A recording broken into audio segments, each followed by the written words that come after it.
여러분 환영합니다. 자, 오늘 우리가 함께 해독해볼 고대 문헌은요, 마치 한 편의 웅장한 블록버스터 영화와도 같은 놀라운 예언입니다.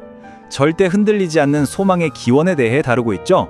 우리가 발딛고 살아가는 이 세상의 역사를 관통하는 흥미로운 기록들 속에 도대체 어떤 거대한 은유가 숨겨져 있는지 지금부터 그 신비로운 이야기 속으로 바로 뛰어들어 보겠습니다.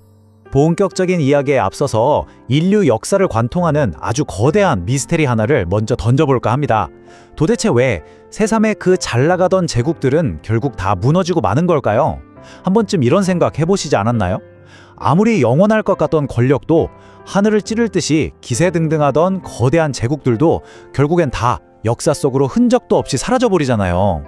과연 인간이 만들어낸 궁극적인 힘이라는 것이 영원할 수 있는 건지, 이 핵심적인 질문을 머릿속에 딱 담아두고 계속 따라와 주시기 바랍니다. 네, 그럼 이제 본격적으로 파헤쳐보죠. 이 미스테리를 풀기 위해 우리는 고대 바벨론의 최고 권력자였던 느부갓네살 왕이 꾸었던 아주 기이하고도 소름 돋는 꿈의 기록을 살펴볼 겁니다. 자료를 보면요, 왕이 꿈속에서 엄청나게 거대하고 위압적인 신상을 보게 됩니다. 머리는 번쩍이는 찬란한 금이고, 가슴은 은, 배는 놋, 그리고 다리는 아주 단단한 철로 되어 있었죠. 텍스트는 이것을 인간이 만들어낸 겉보기엔 엄청나게 화려하지만 사실은 굉장히 뻣뻣하고 강압적인 힘을 완벽하게 보여주는 시각적 상징으로 제시합니다. 정말이지 절대 안 무너질 것 같은 압도적인 비주얼이죠. 그런데 여러분, 이게 그냥 허황된 꿈이 아닙니다. 실제 인류 역사의 타임라인을 쫙 펼쳐놓고 비교해보면요, 이 신상의 금속들이 진짜 소름이 돋을 정도로 완벽하게 역사의 퍼즐처럼 맞아떨어집니다. 방금 말씀드린 금이 바로 고대 바벨론을 상징하고요, 그 다음 은빛의 메대와 바사, 노수로 상징되는 헬라, 그리고 철처럼 무지막지하게 강력했던 로마 제국까지 쭉 이어집니다. 당대 사람들은 진짜 이 제국들이 무적이라고 믿었거든요.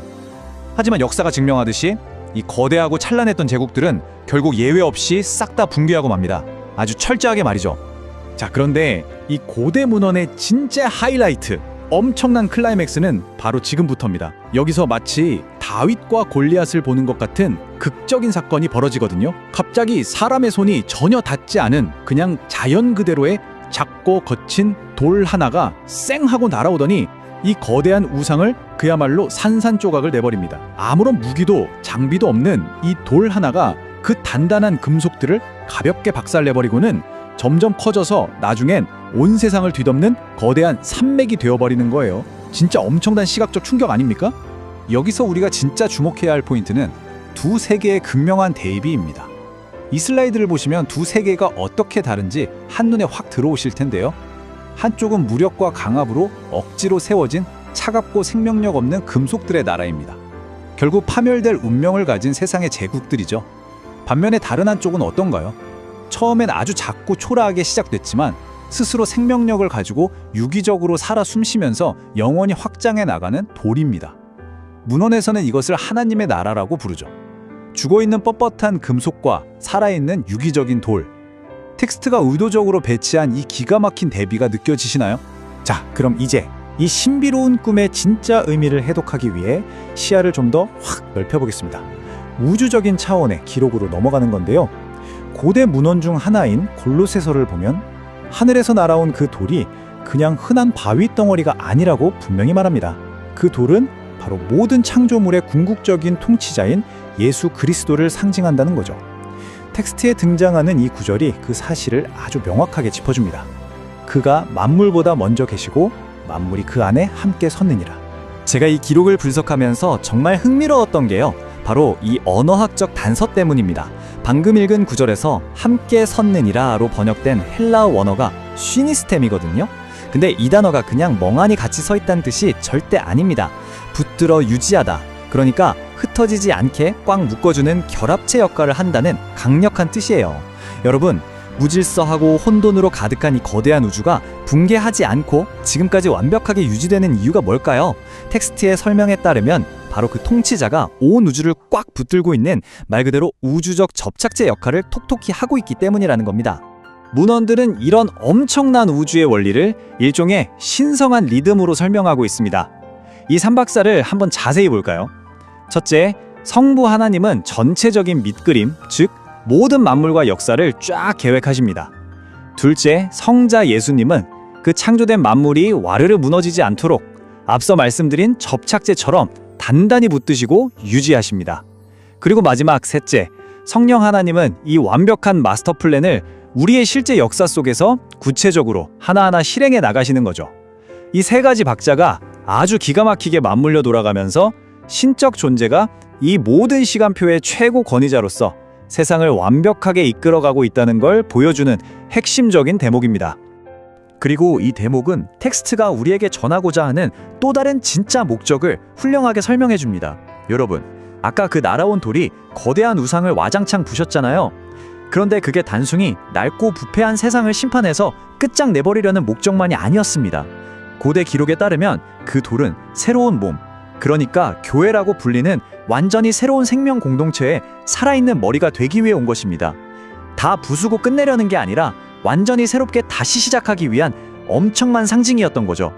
아까 그 꿈에서 아주 작은 돌멩이가 산맥이 되어서 온 세상을 덮었던 그 압도적인 장면을 다시 한번 상상해 보시겠어요? 이 시각적 이미지가 말해주는 메시지는 아주 분명합니다. 세상의 그 끔찍한 혼란과 무질서를 싹 걷어내고 바로 그 자리에 살아 숨쉬는 생명과 평강을 가득 채워 넣고자 하는 신의 간절한 열망을 보여주는 겁니다. 즉, 낡은 제국들을 허무는 건 지나가는 과정일 뿐이고요. 문헌이 말하는 진정한 궁극적 목적은 이 지구 전체를 새로운 생명력으로 꽉 채우는 데 있다는 뜻입니다. 자, 그렇다면 온 세상을 뒤덮을 만큼 거대한 이 새로운 나라는 대체 어떻게 그 엄청난 첫발을 내디뎠을까요? 아마 어마어마한 군대나 천문학적인 자본을 떠올리셨다면 깜짝 놀라실 겁니다. 기록이 보여주는 현실은 완전히 역설적이거든요. 첫째, 어느 이름 모를 작은 시골 마을 베들레헴에서 태어난 연약한 갓난아기. 둘째, 그 당시에 가장 끔찍하고 철저한 실패로 여겨졌던 십자가에서의 처참한 죽음. 그리고 셋째, 무슨 대단한 배경이나 스펙 하나 없던 평범한 제자 12명. 온 세상을 뒤집어 놓은 이 거대한 생명의 산맥이 이렇게 상상할 수도 없을 만큼 초라하고 작은 씨앗들로부터 조용히 시작되었다는 거. 진짜 기가 막힌 역설 아닙니까? 바로 이 지점에서 우리는 텍스트가 강조하는 힘의 작동 방식이 얼마나 다른지 목격하게 됩니다. 생각해보세요. 인간의 권력, 세상의 제국들은 항상 어떡하죠? 끊임없이 외부에서 강력한 압력과 공격성을 쏟아부어서 억지로 세상을 짓누르고 지배하려고 합니다. 아까 그 위압적인 철과 노처럼 말이죠. 하지만 새로운 나라의 힘은 완전히 결이 다릅니다. 눈에 보이지도 않는 아주 작은 씨앗이 떡지를 깨고 싹을 틔우듯이 혹은 한 줌밖에 안 되는 누룩이 거대한 밀가루 반죽 전체를 조용히 부풀려 버리듯이 아무도 모르게, 하지만 절대 막을 수 없이 내부에서부터 세상을 통째로 변화시켜 나간다는 거죠. 자, 그럼 이쯤에서 다음 주제로 넘어가 보겠습니다. 흔들리지 않는 반석 위에 서다. 이 오래된 은유가 과연 오늘날 우리 삶에 구체적으로 어떤 세 가지 축복을 제시하는지 바로 이어서 확인해 보시죠. 자료는 우리가 그 위태롭고 불안한 금속 신상이 아니라 생명이 살아 숨쉬는 돌에 우리의 삶을 연결할 때 무려 세 가지 차원의 놀라운 축복이 주어진다고 말합니다. 첫째는 영적인 축복입니다. 이건 우리가 언젠간 무너질 세상이 아니라 결코 멸망하지 않는 영원한 나라의 시민이 되었다는 완전한 확신을 의미하죠. 둘째는 혼, 즉 정신적 축복입니다. 하루가 다르게 요동치는 세상 속에서 느끼는 그 깊은 두려움을 싹 밀어내고 그 빈자리를 절대 변하지 않는 영속적인 소망으로 꽉 채우는 내면의 평안입니다. 그리고 마지막 셋째는 육적인 축복인데요. 아무리 거친 폭풍우가 몰아치는 가혹한 환경 속에서도 꺾이지 않고 버텨내는 회복력, 즉 우리의 일상 속에서 흔들림 없이 단단한 삶을 살아가는 것을 상징합니다. 이제 오늘 다룬 이 흥미로운 고대 텍스트의 여정을 슬슬 마무리하면서 여러분께 아주 근본적이고 도발적인 질문 하나를 던져보고 싶습니다. 한때는 영원할 것 같았고 절대 무너지지 않을 것 같던 그 거대하고 화려한 제국들마저 모래성처럼 허무하게 무너져 내리는 이 역사의 팩트 앞에서 여러분은, 아니 우리는 지금 나의 삶이라는 집을 대체 어디에 세우고 있습니까? 언젠간 반드시 녹슬고 부서져 버릴 화려한 금속 위인가요? 아니면 아주 작게 시작했지만 영원히 확장되어 갈 그 단단하고 살아있는 생명의 돌 위인가요? 오늘 해설서가 던지는 이 묵직한 질문을 한번 곰곰이 생각해 보시길 바라면서 여기서 인사드리겠습니다.